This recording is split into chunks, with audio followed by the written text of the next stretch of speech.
Actually কোন কোন বাক্যগুলোতে মে এর ব্যবহার করব?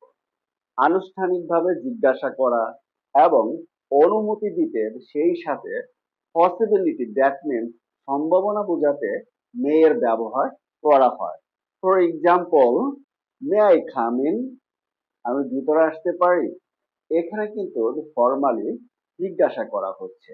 You may have a seat here, the officer will come in a few minutes. আপনি এখানে বসতে পারেন, অফিসার কয়েক মিনিটের মধ্যে চলে আসবে। এখানে কিন্তু ফর্মালি পারমিশন দেওয়া হচ্ছে। মে উই হ্যাভ সাম ওয়াটার? আমরা কিছু পানি পেতে পারি? এখানে কিন্তু ফর্মালি জিজ্ঞাসা করা হচ্ছে। He may take the exam again? সে আবার পরীক্ষা দিতে পারে। এখানে কিন্তু ফর্মালি অনুমতি দেওয়া হচ্ছে। আই মে গো দেয়ার? আমি সেখানে হয়তো যেতেও পারি। এখানে কিন্তু সম্ভাবনা বোঝাচ্ছে, অর্থাৎ আমি সেখানে যেতেও পারি, আবার নাও যেতে পারি। ইট মে রেইন টুডে? আজ বৃষ্টি হতে পারে। সম্ভাবনা, দ্যাট মিনস বৃষ্টি হতেও পারে, আবার নাও হতে পারে।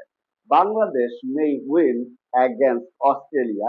বাংলাদেশ অস্ট্রেলিয়ার বিপক্ষে জিততেও পারে। দ্যাট মিনস 100% নিশ্চিত নয় যে বাংলাদেশ জিতবেই, অর্থাৎ জিততেও পারে, আবার নাও জিততে পারে।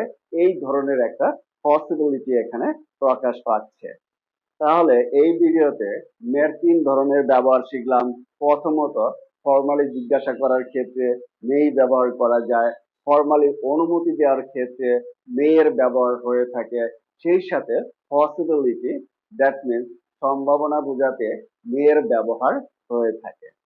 My dear lovely learners, it seems to me that it's clear to everybody about use of may. Goodbye.